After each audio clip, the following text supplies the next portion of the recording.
All right, travelers, good day, good morning, good afternoon, wherever you are. We are here in Cataño, Puerto Rico today, and we're at the Rum Bacardi factory where we're gonna get a factory tour. Baby, what else is gonna happen on this tour? What are we doing? We're gonna have a drink. We're gonna have some Pina Colada, all right here. We're gonna go through this whole tour. We're getting on these trams that you see right here. What they do is they take you around the factory. There's one over there driving, and we're gonna find out exactly how rum is made here in Puerto Rico. It smells like rum, yeah? It does. Take a look behind me, guys. We're gonna head in there. That's where we meet our tour guides and our group. All right, so we walk into the welcome center here. Oh, here's the check-in area. And this is our hostess, Maria. Hi, Maria. We're here for 11:15 tour. All right, thank you.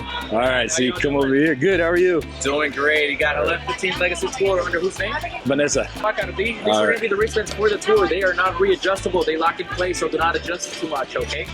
Last but not least, tokens are for the complimentary cocktails. Oh, right on. You Look can at that, by the guys. bar and ask for Bacardi Ocho on the rocks, any of the 4 Caribbean classics. You can also upgrade for $4 and ask for a cocktail on the menu. Okay. Now that, dos Pina Colada, por favor. Yeah, we're getting 2 Pina. Sí. Yeah, está bien. So guys, we're paying $4 extra for our Pina Coladas. You get the token and then you get $4. Okay. I got it, baby. Gracias. Love them. So let's try our drinks, my love. Cheers. Mm-hmm. Ooh, really cold, but good. Perfect balance. The rum, you taste it in there, but subtle. Nice flavor of coconut and pineapple. I don't think this is going to be the only one we have today, guys. All right, travelers, that Pina Colada was delicious, and I can't wait to get in and find out all the history behind Rum Bacardi and how it came to be this giant factory and tour destination. And not only that, how it became one of the world's leading rums. I'm not a big drinker, but when I do drink, it's a rum and coke or a mojito. Can't wait for you guys to see the entire tour. Check out the place. I used to come here as a kid, and it was awesome. It's been many, many, many years. Well, just too many, many years since I've been here, and looking forward to getting back in there and bringing you guys the same tour that I grew up on taking.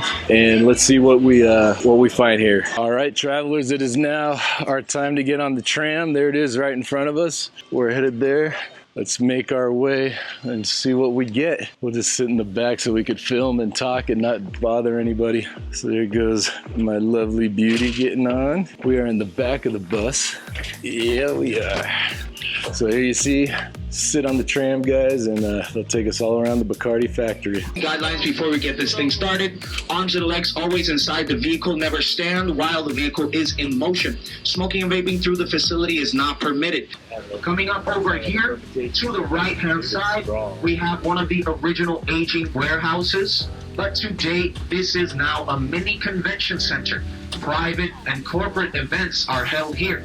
Maybe if you want to have a private event at Bacardi, the gallery may be for you. To the right-hand side, we have an example of the sugarcane. For people who have never seen, this tall-looking grass is actually a sugarcane plant. When we cut that and process it various times, you get the molasses. It's a byproduct, a waste product. And our founder took the waste product at the time and reused it to develop flavors. And that's how we continue to consistently produce our flavors, using the same procedures that the founder established back in 1862. All right, you guys, you see we've gotten off of our tram, and now we're heading in to the main Bacardi building for the tour. So let's get on inside and see exactly what we got going on.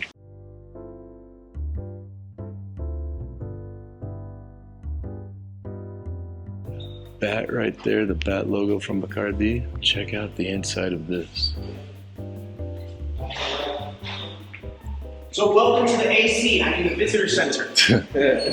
We gotta treat you like the rum. You gotta know what the rum goes through. I'm kidding. But definitely this is the visitor center.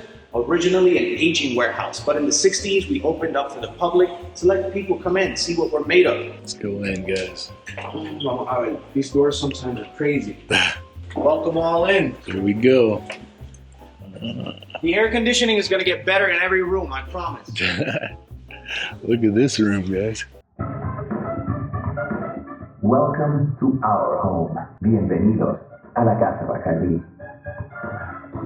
Your journey today takes you from our humble beginnings more than 150 years ago to our status as one of the world's favorite premium rum brands.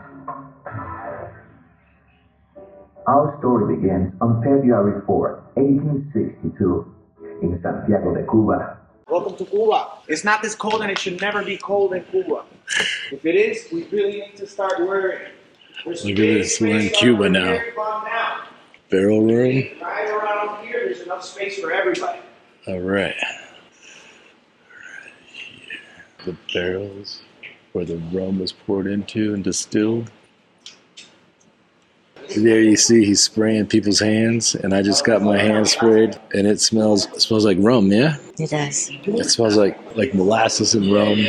But this is interesting here. If you ever get a chance to take this tour. So one smells like rubbing alcohol, right? And then the other one you can smell some sweetness, some funk. This is the aguardiente, the heavy aromas and flavors. Redestilado, alcohol base, 94.75. All of the sugar has been cooked off. You're going to rub your hands together, so I don't know how this is going to work. All right, guys, we're getting a ton of knowledge. I don't know if you know this or not, but if you wanted to know why things are called proof, you got 80 proof, 40 proof, all that stuff on your alcohol, it was because back in the day, to prove that you had alcohol in your barrel, they lit it on fire. The longer and stronger the fire was, the more proof there was that there's alcohol actually in your barrel, and that's how the numbers became. So just a little fact we're learning here at the Bacardi factory. Baby, you having a good time? Look at my love getting B-roll behind us. What a great teammate. All right, guys, check it out. Now we are in a Cuban bar here at the place. They got it all set up like a bar room. Pretty cool. Bar in which we find ourselves. The speakeasy and off the books. Very, very illegal. What was on the menu? None other than the world's first light-bodied rum on the market. Casa Bacardi, Carta Superior, Carta Blanca. By looking at the bottle and the rest, you see a difference just by look. Tell me, what's the difference? Color. Clear color. So back at the time, he was competing with gin and vodka, which are very, very light spirits that look like clean water. You were from the 1800s and you saw some brown, beautiful, dark aged rum. Oh, you're gonna kill me. This is sickness. This is unhealthy. But this one right here looks really clean. This one right here looks really nice. So that's how naysayers became believers. And again, this was the first rum ever created. Blend of rums. So you create the two bases, and they are aged 1 to 2 years in the barrel. And then they come blended, and the double filtration system eliminates the natural colors that you get from the barrel. None of these expressions right here that I'm going to be mentioning today are flavored or spiced rums. Those are a separate collection. These are all naturally occurring from the barrel. And so this, again, mojitos, daiquiris, you have ingredients that speak for themselves, and the rum brings it all together. It's consistent. Notice that these 3 bottles that I'm mentioning before have a screw cap and a longer neck. This lets you know that they're good for cocktail creation, easy access, take off the screw cap, and continue the cocktail creation. The bottle also distributes the heat, the neck, instead of this one, which is a shorter bottle. Also notice the cork. The cork signifies a more mature spirit, and that will let you know that this seals the oxygen. Oxygen is rum's kryptonite.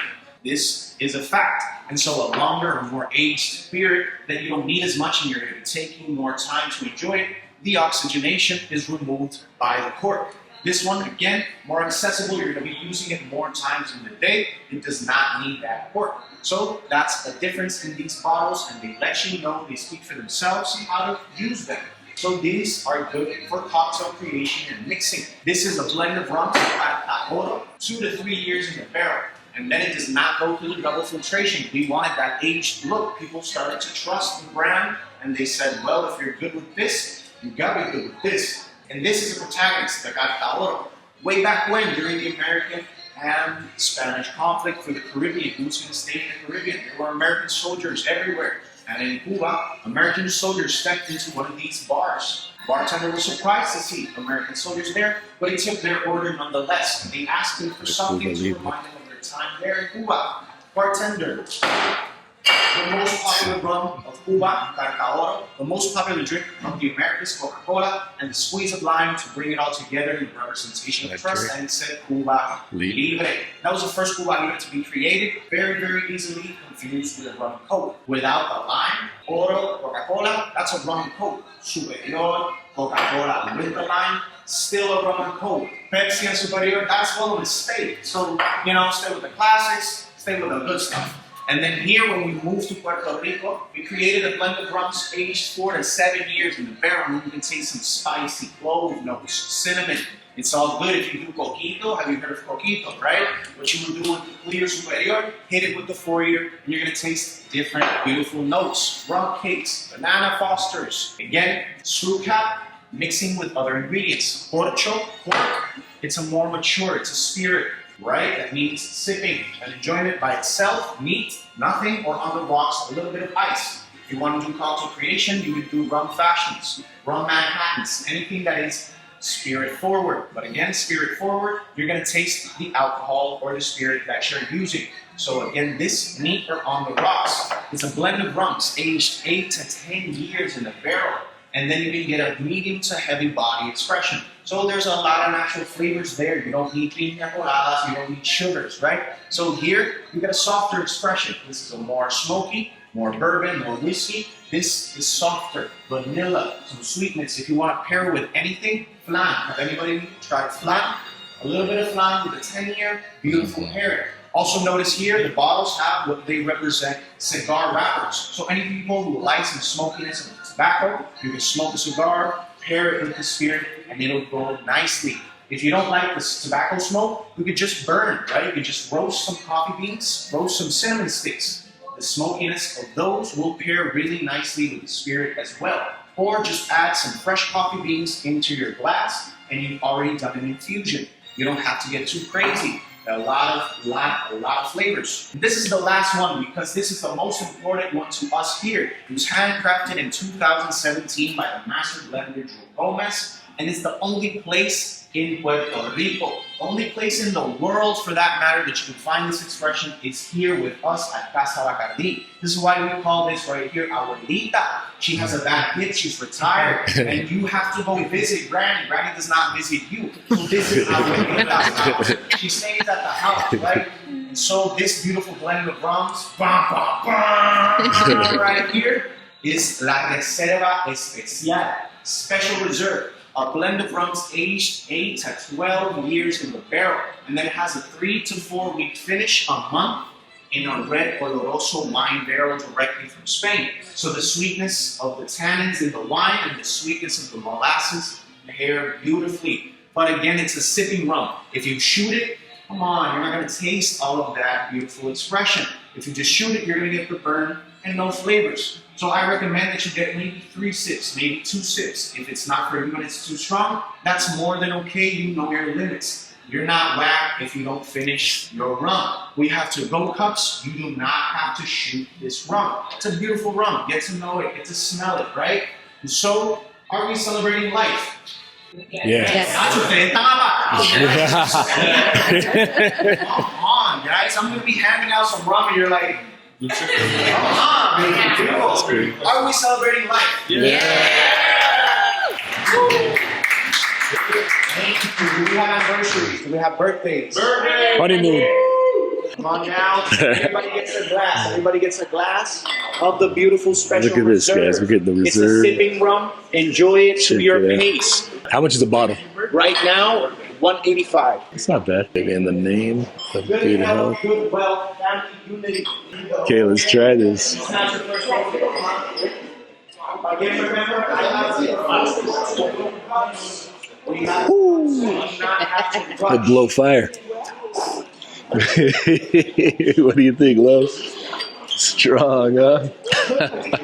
Good though. It is good. It hits you strong, but it clears up. Smoky, spicy flavor to it. Right? Travelers, we are leaving the Bacardi Rum Factory tour, and wow, talk about interesting. I didn't know a lot of things that we learned today. What are some things you learned, baby? That the bat really has no significance in the winemaking process or product process, winemaking, rum process.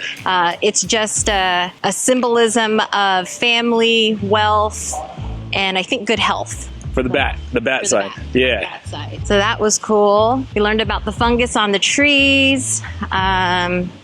Really neat that the business has stayed with the family, which is awesome. Yeah, and the cool thing, guys, about the bat logo, even though it had nothing to do with the rum, it was recognizable, and that's what people at the bar would order, is they would point and they say, I want the one with the bat. And that's how the bat ended up sticking with Bacardi as their logo. The wine, or the rum we just tried, super strong. If you like that stuff, man, have at it. But it is strong, and but afterwards, it leaves a pretty smooth taste in your mouth.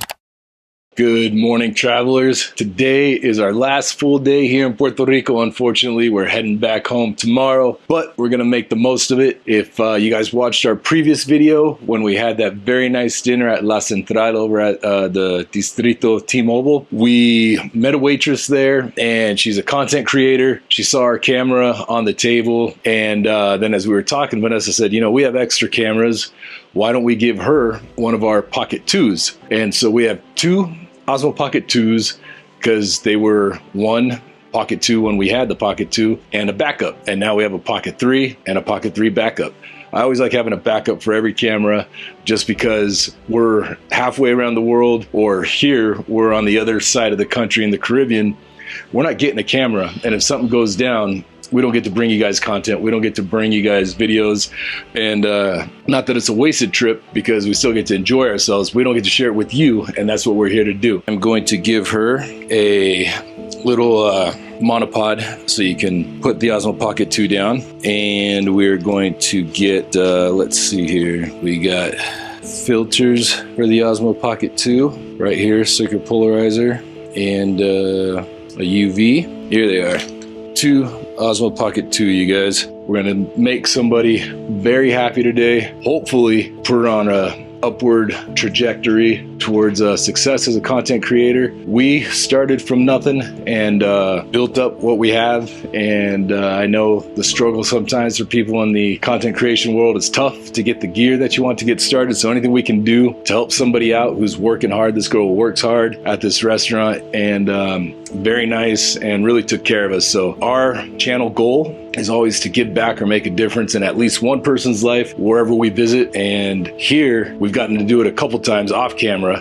One was yesterday with a lady whose husband was possibly having a stroke, and God put us in that car to give her some advice to get him to the hospital right away. And then today we're making a change and getting this girl a camera and hopefully setting her up for success in the future. So stay with us. It's going to be a fun day. Not only are we doing that, we're going to where I grew up, in the neighborhood where my grandma's house is. We're gonna check out the first Subway that I ever worked at. I was like in 5th grade. I used to hand out flyers around the neighborhood. We're gonna show you that. We're gonna take you to my favorite bakery, which is in my grandma's neighborhood. We're gonna try to see my grandma's house. It's still there. And we're gonna go to my Little League baseball field and just walk around the neighborhood and see what we can find after that. I think we're going to Old San Juan, maybe Condado, take you to the beach where I used to go to all the time with my mom, and just kind of rehash and relive some old times from when I was a kid, share it with you guys, and work our way around San Juan, talking to locals, and just having a good time here on our last full day. All right, travelers, we just ordered our Uber. You can see we're waiting to get driver details, but I got to tell you, Uber here in Puerto Rico is pretty awesome.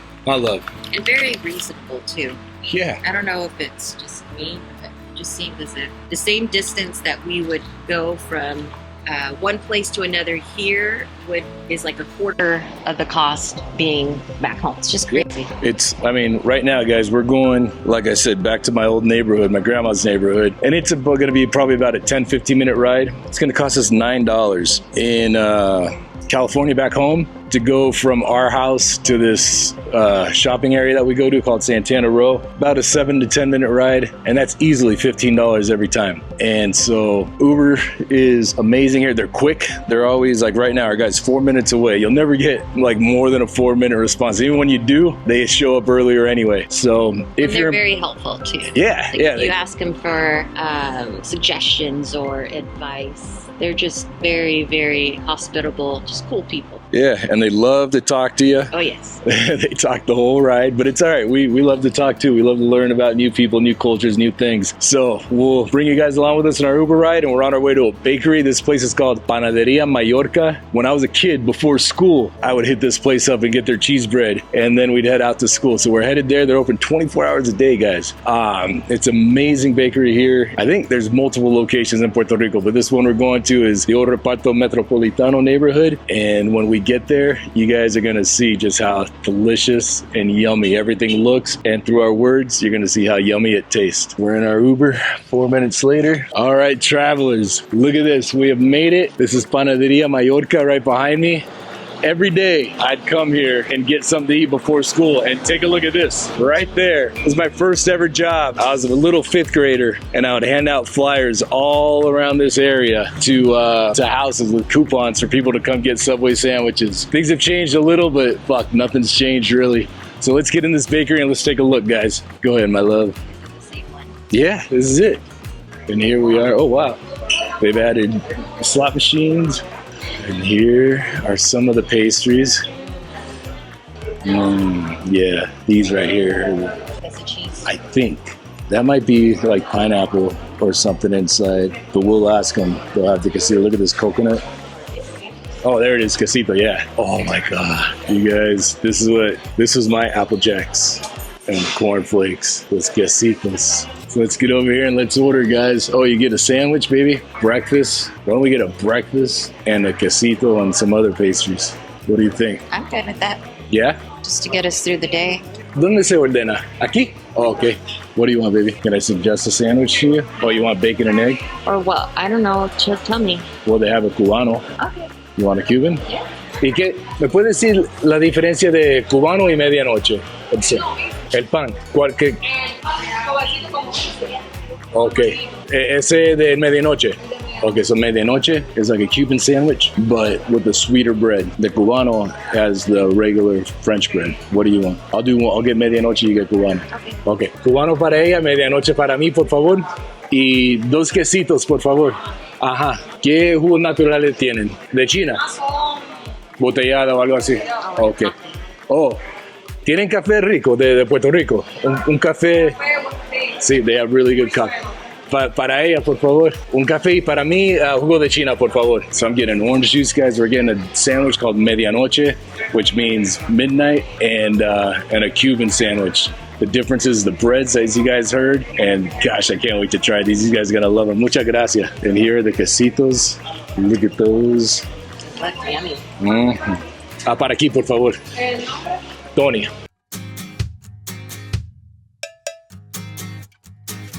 All right, travelers, we're going to give this a try.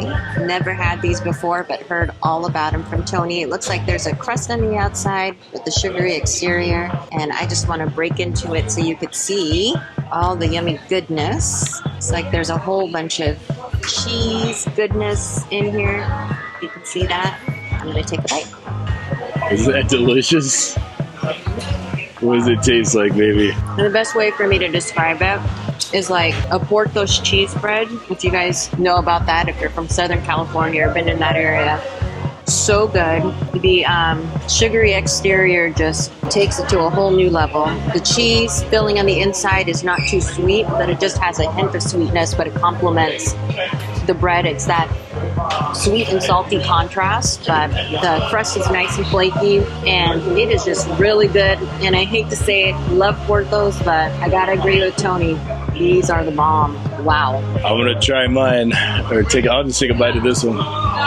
Let's give this a shot here, guys.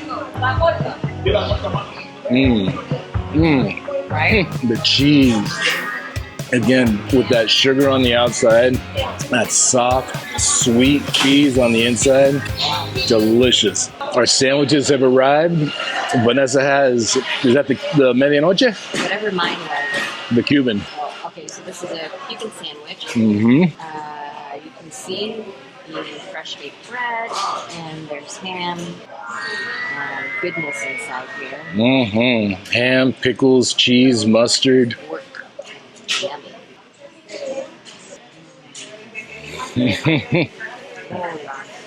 So good. Right? Sorry. It's so juicy. You can see all the layers. Mm-hmm. It's a thick sandwich. So tasty. What kind of flavors are you getting?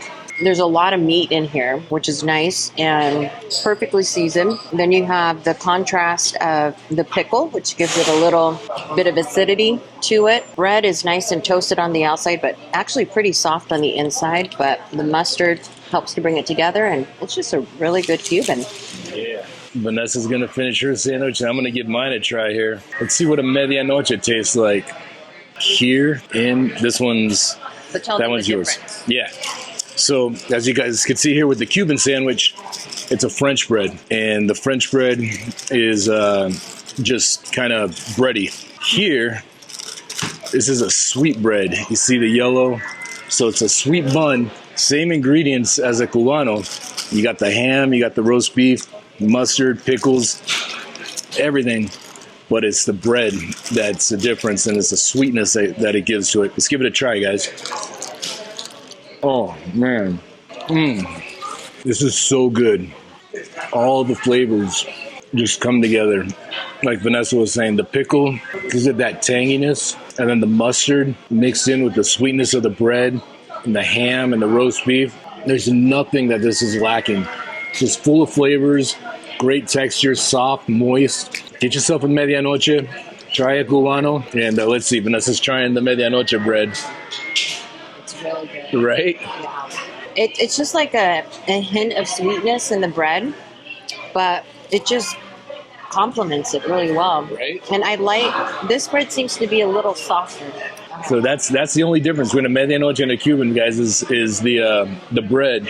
So if you're into a little sweet, soft bread, get yourself a medianoche. If you want that little crunchiness with a little bit of savoriness, stick with the French bread. We're going to finish our food, and when we're done, we're moving on throughout Reparto Metropolitano, retracing my childhood.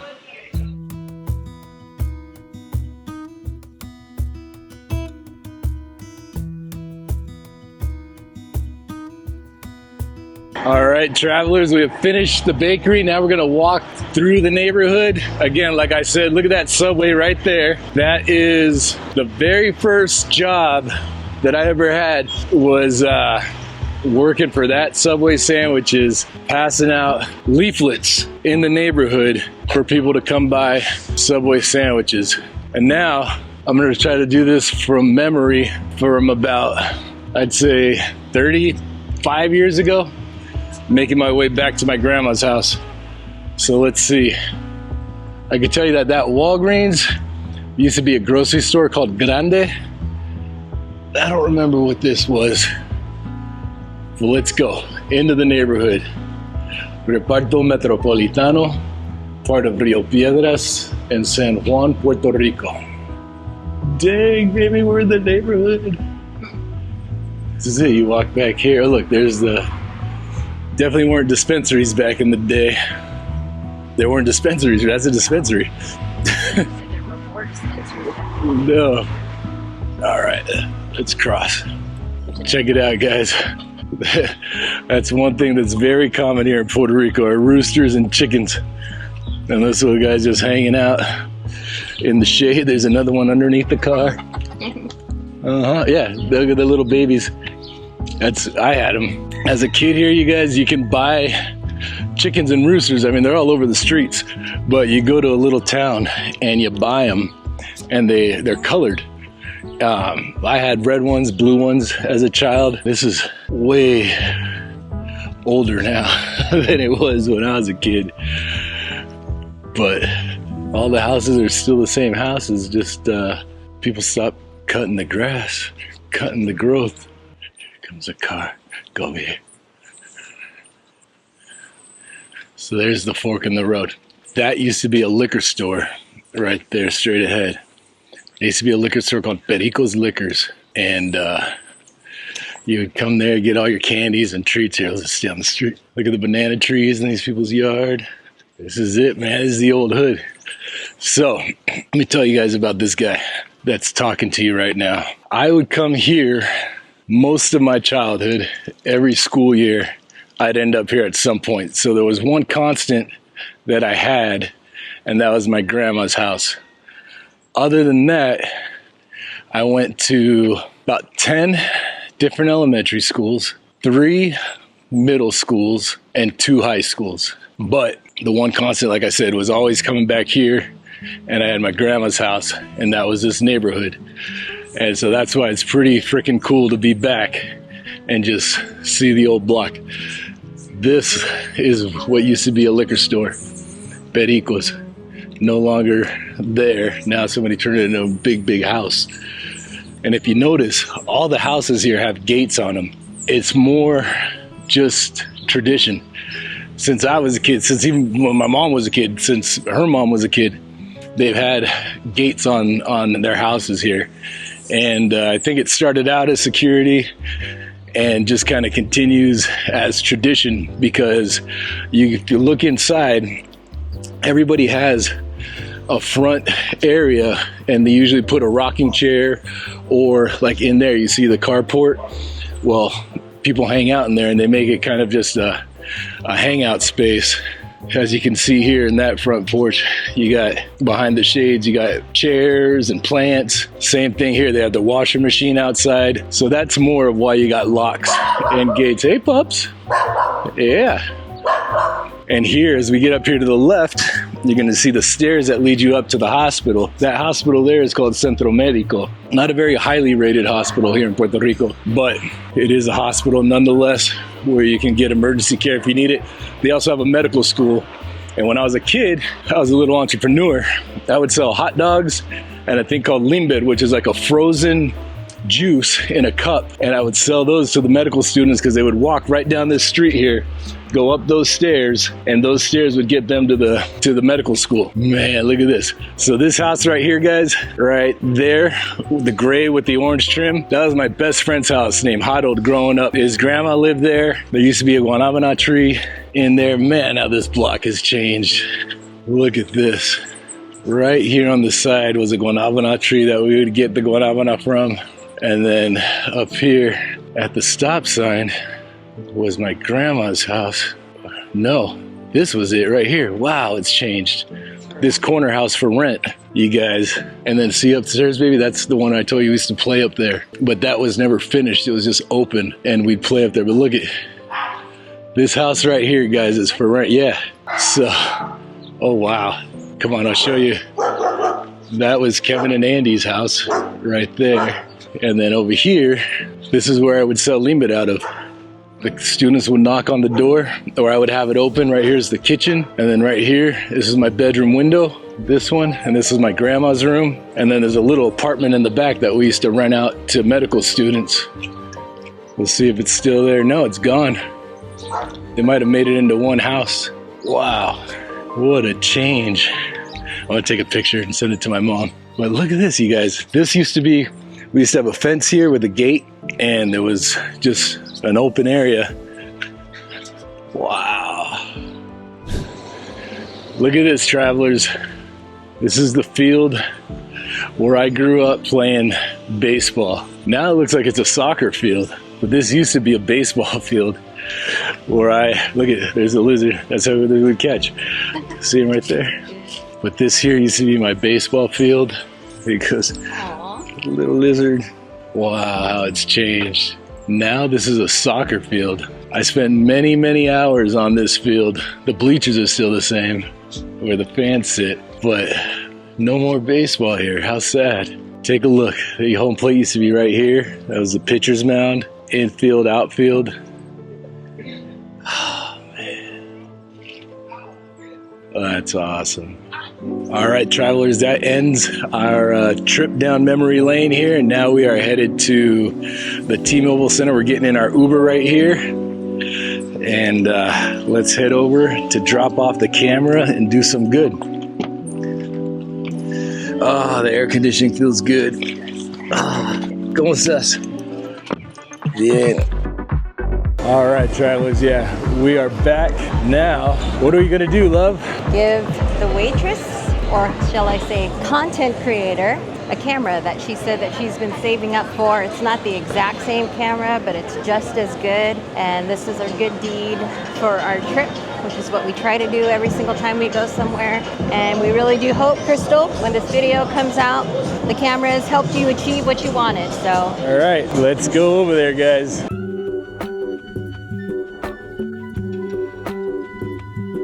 All right, we're making our way inside the restaurant. Go ahead, my love. Buenas, ¿cómo estás? ¿Para dos? Para dos. ¿Se puede sentar en el sección de Crystal? La mesera Crystal. ¿Cristal? A Cristal, yeah. Claro, sí, Se puede, ella era nuestra mesera antes y era muy buena. Gracias. Ah, ok. Ok, gracias.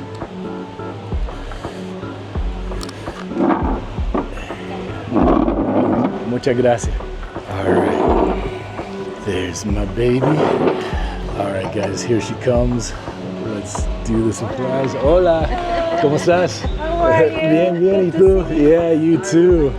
So this is Crystal, guys. She's our amazing waitress from the other night. You guys saw when we had that amazing tomahawk steak dinner. She recommended the meals to us, recommended drinks, recommended dessert, and just went above and beyond. We found out she's a content creator, and like us, we like to take care of other content creators, and she saw the Osmo Pocket 3 right there that Vanessa's using to record. Told us she wanted one. We don't have an Osmo Pocket 3 for you, but what I do have, I have our old Osmo Pocket 2, so you can see right here for you. There's the Osmo Pocket 2, and your memory card is right in there. So you have a memory card, you just push with your nail.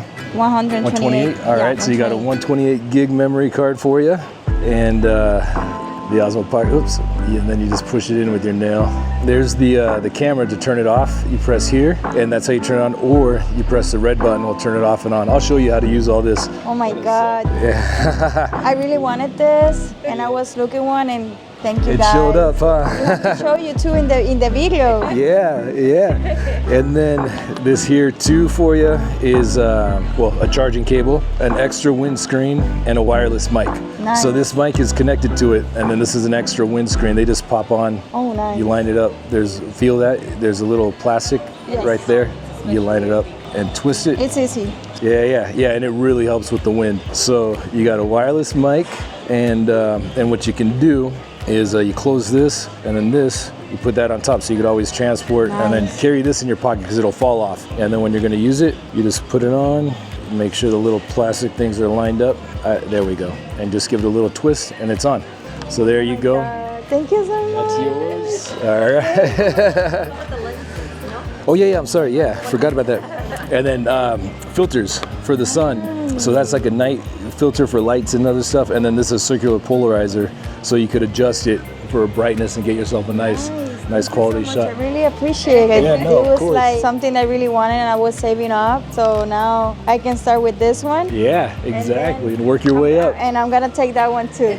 Good. Yeah, that's what we did. We started with that, and then we got that. But before we go, tell everybody your channel. My channel is Crystal Millan, KRISTALMILLAN, Crystal Millan. You can look it up YouTube, Instagram, and TikTok. And what kind of content? Events, I do major events, parties with artists, everything that comes up with the entertainment industry.